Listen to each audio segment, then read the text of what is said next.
নমস্কার বন্ধুরা, আমি কৃষ্ণভাই কিচেনে আপনার সবাইকে স্বাগত জানাই। আজকে আমার রেসিপি হলো গাজরের হালুয়া। বাড়িতে যে কোনো উৎসব বা অনুষ্ঠানেতে এই রেসিপিটি খুবই সহজেই বানিয়ে নিতে পারবেন এবং খেতে খুব দুর্দান্ত লাগে। তাহলে চলুন বানিয়ে নেওয়া যাক। এখানে আমি নিয়েছি 500 গ্রাম মতো গাজর। গাজরটাকে ভালোভাবে এরকম ছিলে নিয়েছি।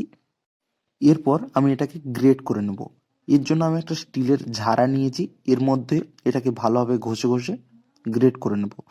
দেখুন, এখানে অলরেডি আমার গ্রেট করা কমপ্লিট হয়ে গেছে। এরপর গ্যাসটা ধরিয়ে নেব। এরপর গ্যাসের মধ্যে কড়াই চাপিয়ে কড়াইয়ের মধ্যে দেব 3 চামচ মতো ঘি। ঘিটা গরম হয়ে গেলে আগে থেকে গ্রেট করে রাখা গাজরগুলো এর মধ্যে দিয়ে দেব। এই সময় খেয়াল রাখতে হবে যে এটা লো ফ্লেমে এটাকে হালকা নাড়াচাড়া করতে হবে। একদম গ্যাসের ফ্লেমটা হাই করা যাবে না, তাহলে নিচে লেগে যাবে। এরপর 2 থেকে 3 মিনিট ধরে এভাবে নাড়াচাড়া করার পর আমি এটাকে 10 মিনিটের জন্য ঢেকে রেখে দেবো।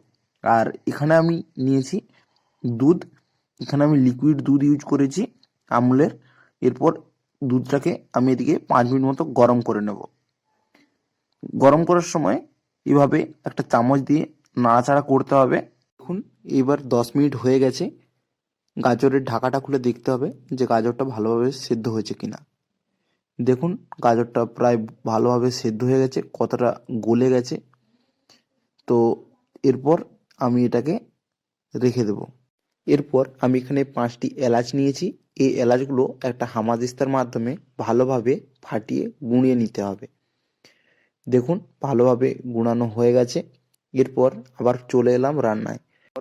আগে থেকে রাখা গরম দুধটাকে এই গাজরের মাধ্যমে ভালোভাবে মিলিয়ে মিশিয়ে নিতে হবে। দুধ দেওয়ার পর 2 থেকে 3 মিনিট ধরে নাড়াচাড়া করতে হবে। এর মধ্যে দেব আমি এলাচ গুঁড়ো। আবারও নাড়াচাড়া করতে হবে। এলাচটা দিলে এর মধ্যে একটা সুন্দর সুগন্ধ আসে। আর এখানে আমি নিয়েছি 1 কাপ পরিমাণ চিনি। তো এই চিনিটা এর মধ্যে দিয়ে দেব। চিনি দেওয়ার পর আবারও হাতা দিয়ে নাড়াচাড়া করতে হবে। আর আপনারা যতটা মিষ্টি খাবেন সেই বুঝে চিনিটা দিতে পারেন। আমি এখানে 500 গ্রাম মতো গাজরের জন্য 100 গ্রাম চিনি অ্যাড করেছি। এরপর আমি এটাকে 2 থেকে 3 মিনিটের জন্য ঢাকা রেখে দেব।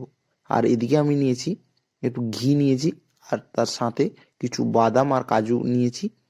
এগুলোকে একটু ভেজে নেব। এরপর এর ওপরে ছড়িয়ে দেব। এরপর আরও 2 মিনিট ধরে হাতা দিয়ে নাড়াচাড়া করতে হবে, যাতে রসটা আর একটু গাঢ় হয়ে যায়। তারপর গ্যাসের ফ্লেমটাকে অফ করে দেব। দিলেই আমাদের গাজরের হালুয়া তৈরি। তবে বন্ধুরা, দেখলেন তো অল্প সময়ে কিভাবে এই হালুয়ার রেসিপি বানানো যায়। অবশ্যই একবার বাড়িতে ট্রাই করবেন। আর আমার এই রেসিপিটা আপনাদের কেমন লেগেছে অবশ্যই তা কমেন্টের মাধ্যমে জানাতে ভুলবেন না। আর ভালো লেগে থাকলে অবশ্যই আমাদের এই চ্যানেলটিকে সাবস্ক্রাইব করে রাখবেন এরকম নতুন নতুন রেসিপি পাওয়ার জন্য।